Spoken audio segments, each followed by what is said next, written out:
Bueno, vimos ayer que en todos los elementos que están sometidos al viento se producen vibraciones que tienen que ver o sea, dependen de las características del viento, de la velocidad y la turbulencia que tengan y de las características geométricas y de la masa que tengan los elementos que estamos estudiando. Las vibraciones se pueden producir por el viento incidente o bien por fenómenos que se producen en la estela, principalmente por los desprendimientos de vórtices. Y vimos el fenómeno que se conoce como calle de von Karman, que es un fenómeno por el cual se producen desprendimientos alternados de vórtices a un lado y al otro de la estructura, principalmente en estructuras cilíndricas o de la sección transversal vista en planta es un círculo. Y bueno, estos vórtices producen fuerzas que ocasionan que la estructura vibre en dirección perpendicular al viento incidente. Vimos algunos ejemplos.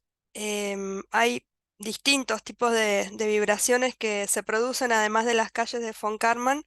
Hay otros tipos, se pueden amortiguar, se pueden colocar elementos con distinta masa en la estructura que estamos analizando, o se pueden colocar también lo que se llaman, em, bueno, son elementos que producen la rotura de los vórtices. Generalmente son mallas o mallas, alambres enrollados alrededor eh, para poder romper la estela, digamos. En en las líneas de transmisión es un fenómeno importante y se producen las vibraciones para velocidades de viento que son menores a 24 kilómetros por hora, que como verán no es una velocidad muy grande, que son más o menos 6,7 metros por segundo. A veces, si no se toman los recaudos suficientes, estas vibraciones pueden impactar en la integridad de los cables y de toda de toda la línea y en consecuencia de su vida útil. Hay principalmente tres tipos de vibraciones, o sea, tres fenómenos que producen vibraciones. Uno, bueno, es el tipo de vibraciones de Karman que produce oscilaciones en el plano vertical y es ocasionada por fuerzas transversales del viento. Otro tipo se llama galloping, son vibraciones de gran amplitud y en la mayoría de los casos se producen por acumulación de hielo en los conductores y eso genera una asimetría en el perfil, que el perfil deja de ser circular, sino que toma la forma del perfil más el hielo que tiene adosado. Y hay otro tipo que se llama vibraciones de subvano, que tienen un movimiento predominante horizontal. Las de Karman son verticales, este es horizontal. Y bueno, se da principalmente en conductores de haz. Los anteriores pueden ser en conductores simples o en un haz de conductores. Em, para los que se dan en en el caso de conductores de haz, hay fórmulas y hay tablas que permiten calcular las vibraciones según la cantidad de conductores que haya y la separación entre ellos o cómo están distribuidos. Esto es el caso que les decía que cuando hay acumulación de hielo, deja de ser la sección transversal que el viento se encuentra, deja de ser un círculo y tiene otra forma diferente. Entonces el perfil aerodinámico que se encuentra el viento es otro y esa asimetría produce una vibración. La turbulencia tiene un efecto importante en todo lo que es vibraciones. Esto es en general cuando el flujo es poco turbulento, o sea, ya sea para conductores o para cualquier otra estructura. Cuando la turbulencia no es mucha, se producen los desprendimientos estos que yo les decía de que son alternados en un sentido y en el otro de vórtices a una frecuencia determinada, o sea que uno la puede calcular. siempre constante, o sea, la frecuencia de desprendimientos no varía con el tiempo. En cambio, cuando el flujo es turbulento, no hay, si bien hay vórtices, no hay un desprendimiento que uno pueda predecir. Bueno, como siempre les digo, laminar quiere decir predecible, turbulento quiere decir caótico. Pueden haber vórtices, pueden haber, bueno, vórtices tipo remolino, tipo horquillas, pueden haber otro tipo de fenómenos en la estela, pero no a una determinada frecuencia que uno pueda determinar y pueda comparar con la frecuencia natural de la estructura para ver si hay resonancia o no.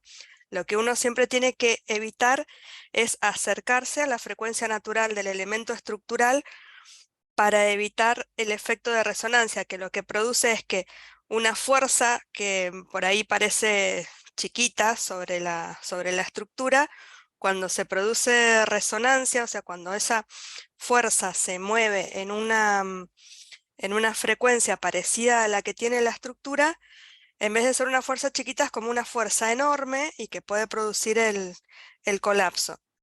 Y bueno, y la turbulencia depende de la topografía del terreno y de la velocidad del viento.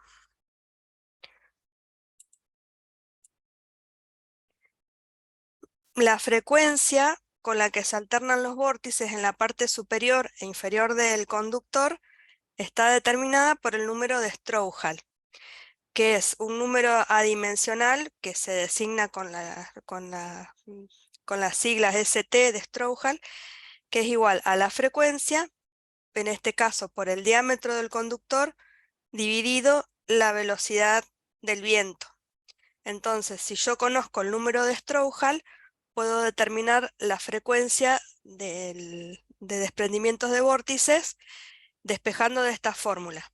Y para conocer el Strouhal, hay tablas que se encontraron experimentalmente en las cuales se muestra una relación entre el número de Reynolds y el número de Strouhal. El número de Reynolds es función de la velocidad del viento, del diámetro del conductor, también en este caso, y de las características del aire, de la densidad y la viscosidad del aire donde está el cable, en este caso.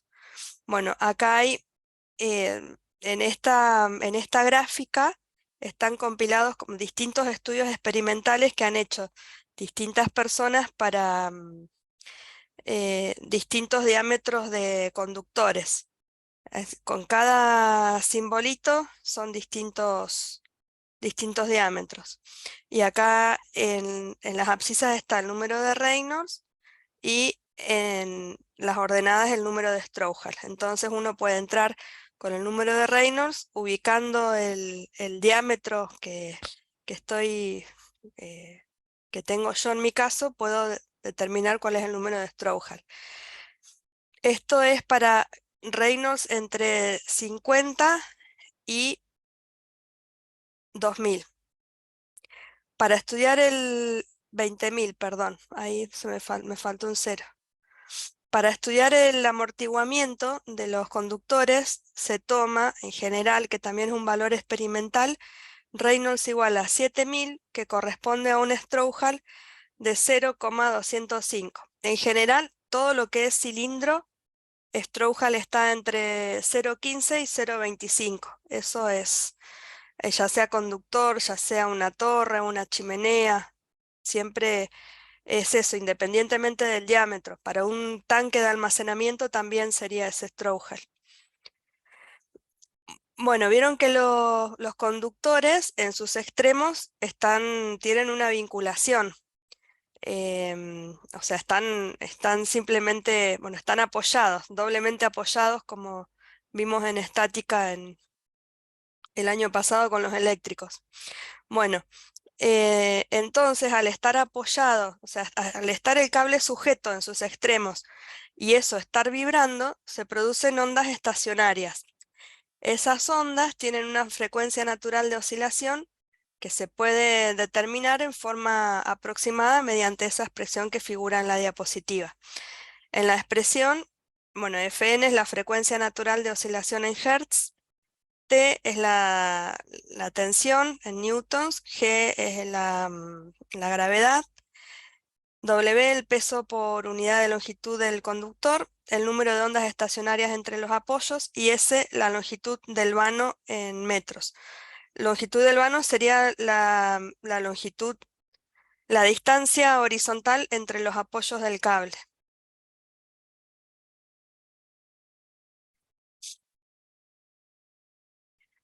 Entonces, cuando hay casos en los que la frecuencia de desprendimiento de vórtices es cercana a una de las frecuencias naturales asociadas a un vano, ¿por qué dice una de las frecuencias naturales? Porque, bueno, las frecuencias naturales dependen del número.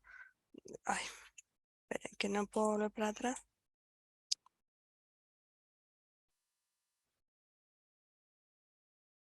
Depende estos son los modos de vibración, digamos. Este es para el modo de vibración igual a 1, 2, 3, 4, 5. Bueno, para los civiles es, bueno, también se llaman modos de vibración. Eh, para los distintos modos de vibración, uno tiene que estudiar y ver que la frecuencia natural no se acerque a ninguno de las frecuencias determinadas para cada uno de estos modos. Entonces, bueno, acá hay un ejemplo, un cable de 1,8 centímetros de diámetro, tiene una tensión. Tensión en realidad no es tensión, es tracción, es fuerza de tracción del cable. En general en los libros españoles y en todo lo que sea conductores y lo que sea cables, a la tracción se le llama tensión, pero sería el N, sería el esfuerzo axil del cable, de 4,9 por 10 a la 4 newtons. Bueno, acá tienen la separación de las torres entre 100 y 200 metros y el peso lineal del conductor. Entonces, para los distintos modos de vibración y para las distintas longitudes se determina las frecuencias naturales. Estas serían frecuencia natural del cable para distintas longitudes y en todos sus modos de vibración, que son un montón. Y por otro lado, está calculada acá la frecuencia inducida por vórtices. Entonces, hay que ver, eh, para estas frecuencias yo las voy a calcular ¿con qué? Con el viento que yo tengo en mi lugar, en donde está puesto el cable, digamos. Entonces, con esas características de viento que uno puede calcular o para el viento medio o para un viento extremo, esas velocidades, bueno, se estudian y las frecuencias de desprendimientos a esas velocidades se comparan con las frecuencias naturales del cable y hay que tratar de estar alejados. Si hay riesgo de solapamiento de esas frecuencias, hay que tomar algún recaudo, como introducir una masa o algún amortiguador para alejar esa frecuencia. Al introducirle los amortiguadores, lo que se hace es cambiar la sección transversal del cable. Entonces, en vez de encontrarse con el círculo, se encuentra con otra cosa y ya no se produce este desprendimiento alternado. Entonces lo que se varía es la frecuencia esta de los vórtices. Bueno, acá hay algunos, para mostrarles que hay distintos tipos de, de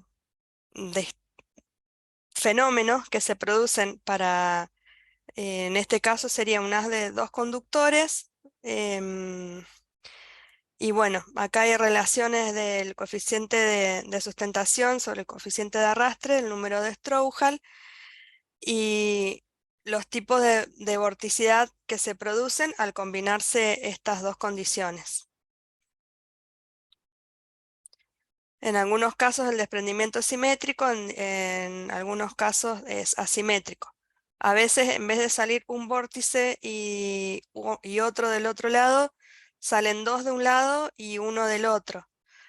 O dos y dos. Hay muchas, eso se llaman patrones de vórtices, que dependen, bueno, del número de Strouhal, del número del Reynolds.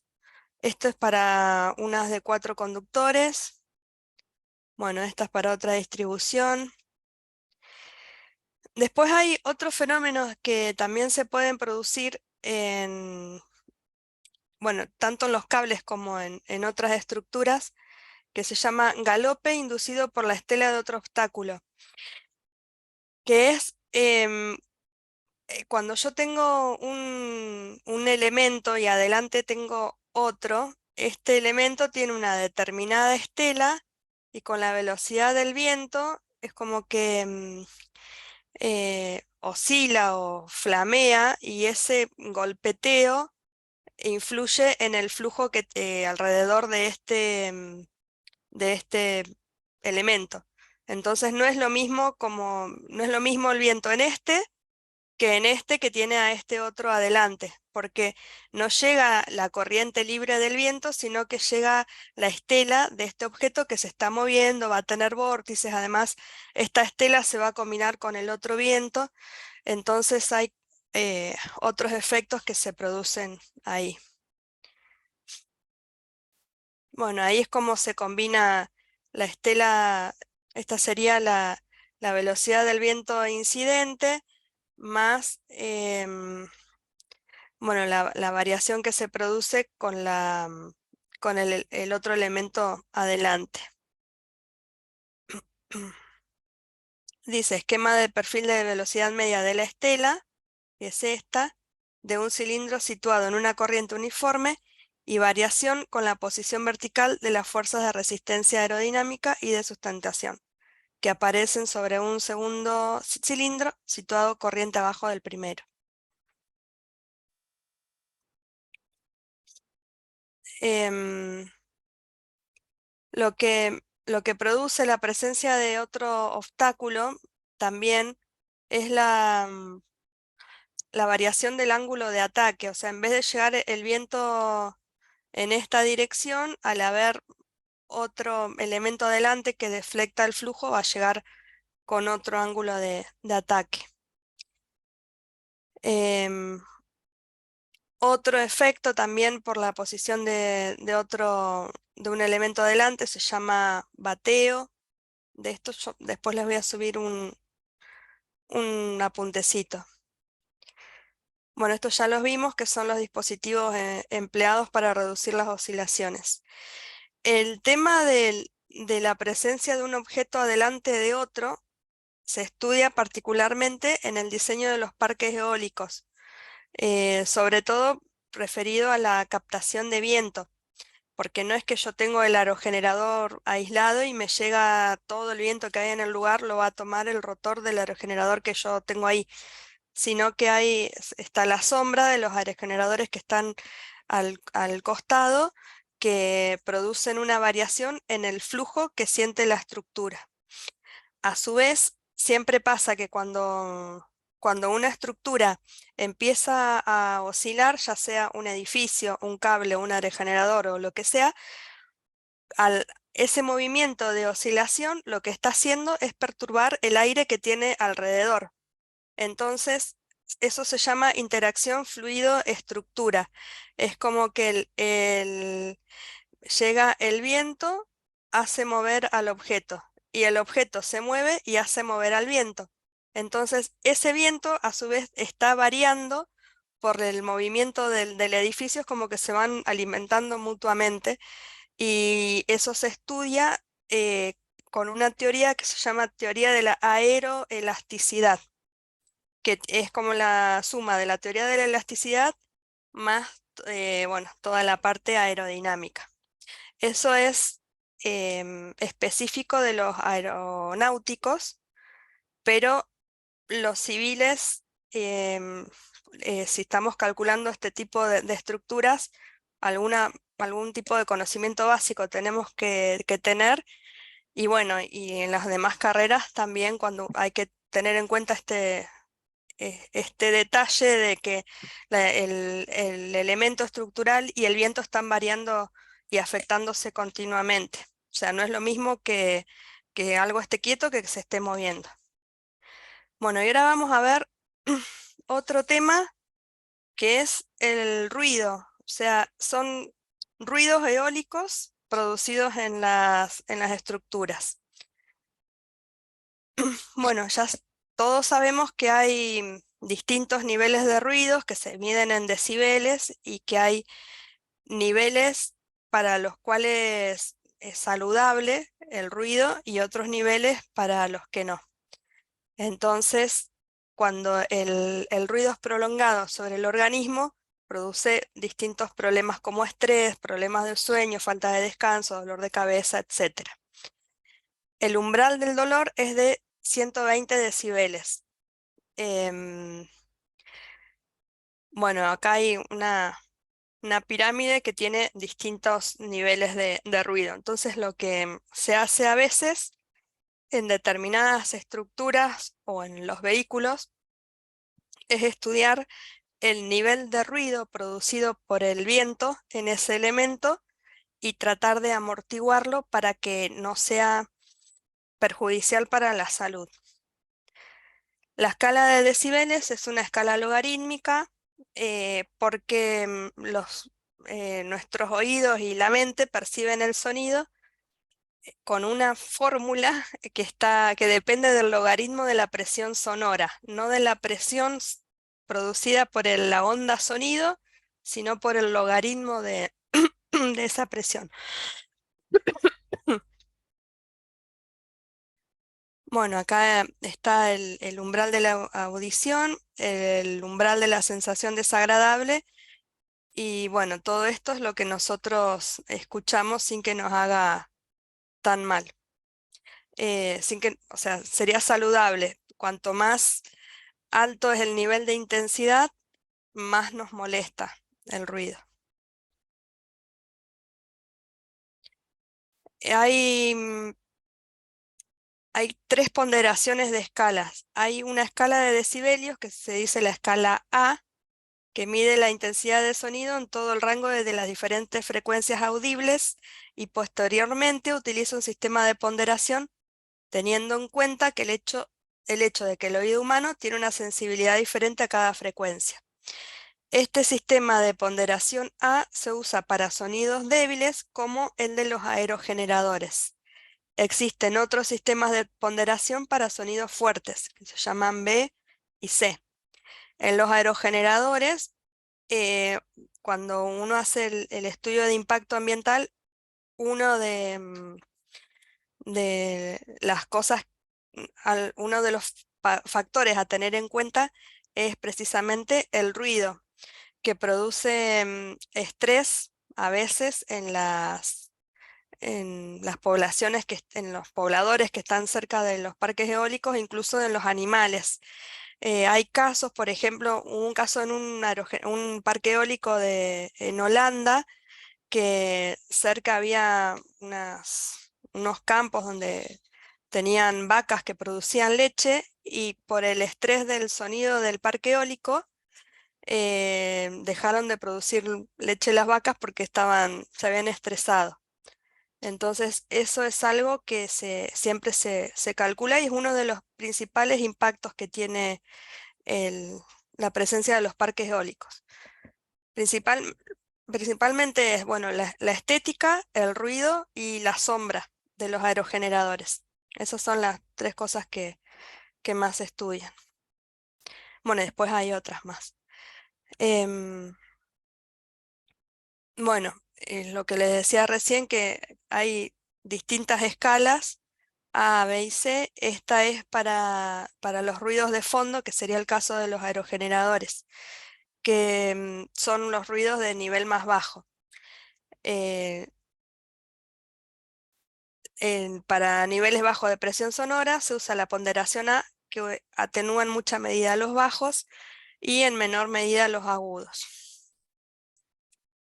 Entonces acá hay una tabla que dice, bueno, distintos sonidos característicos, el nivel de presión sonora en decibeles y el efecto. Por ejemplo, acondicionado y una conversación normal son 60 decibeles, el efecto es intrusivo. En la biblioteca, susurro de personas a 5 metros, 30 decibeles de presión sonora, es muy silencioso. Secador de pelo, 80, muy molesto. Bueno, y hay distintos. Vamos a ver ahora que les voy a mostrar un caso, pero como si yo lo pongo no lo van a escuchar de mi computadora. Hay un caso en Manchester, ahora vamos a ver ruido eólico en edificio. En Manchester, en Reino Unido, un edificio que hicieron que por su forma vibra de una manera que produce un sonido espantoso. em, y bueno, y es reconocido mm, es reconocido el caso. Es como un sonido como de una película de terror. Ahí se los pongo para que lo escuchen y hay un montón de videos sobre el tema y incluso, bueno, ahí el arquitecto que diseñó el edificio salió a pedir disculpas varias veces, así que les dejo para que escuchen ahí.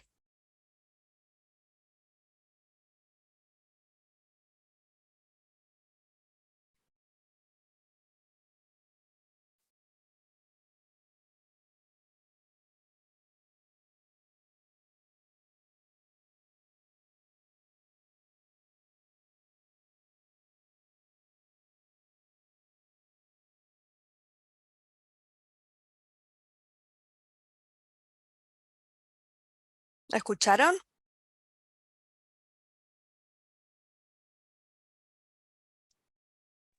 Sí, profe, parece un zumbido. Sí, es re feo. Hay un montón de Sí, un videos. miedo. Sí, viste, es horrible. Imagínate vivir ahí. Y bueno, y hay otros casos así, pero ese es como, es emblemático. Em, bueno, después, bueno, hay vibraciones en todo lo que es reticulados y eso también, pero bueno, ese edificio es súper conocido. Bueno, después en los vehículos, el ruido eólico puede ser, hay dos fenómenos por los que se produce el ruido o lo que se tiene en cuenta. Es cuando por efectos del viento, cuando está impactando las distintas partes de la carrocería, o por el efecto de la diferencia de presión en el interior y en el exterior del coche, que se produce como un golpe de flujo. Entonces, el ruido del viento en el auto se percibe para una velocidad mayor a 70 o 80 kilómetros por hora con todas las ventanas cerradas. La frecuencia de ese sonido está entre 500 Hz y 5000 Hz. Y hay, como les decía recién, dos tipos básicos. Uno por protuberancias o por las distintas formas de la carrocería, que en este caso se genera un silbido cuando el viento las golpea y se hace un torbellino de aire detrás de la superficie de la carrocería y el ruido ingresa al habitáculo por las aberturas de las puertas, por el vidrio o por los paneles de la carrocería. Y el otro efecto es cuando vamos a más de 60 kilómetros por hora, la presión exterior es mayor que la presión interior. Entonces el aire es forzado a salir por las uniones de los paneles, de los vidrios, etcétera. Eso se llama viento pulsante y se percibe como golpes de flujo de aire exterior. Los fabricantes de auto trabajan sobre este tema. Bueno, le saqué el nombre del auto, el modelo, pero era Chevrolet, no me acuerdo qué modelo 2013. Después se los pongo. Bueno, trabajan sobre estas cuestiones y toman medidas para reducir, absorber o bloquear el sonido y hacer que sea más confortable ir adentro del auto. Entonces, la turbulencia del aire producido por protuberancias y soportes en la carrocería o superficie, ese efecto se produce en las molduras, el espejo, el protector del espejo exterior, el limpiador, la antena de radio, y bueno, y otros accesorios. Y el otro efecto, que es la fuga de aire a través de los espacios en los burletes, vidrios de las ventanas o puertas, es cuando los vidrios de las ventanas están desalineados, hay mala instalación, las puertas están desalineadas, em, incorrecta instalación de burletes, mal contacto, ventana que sería que no cierra completamente, bueno, techo solar que no cierra completamente. Bueno, eso es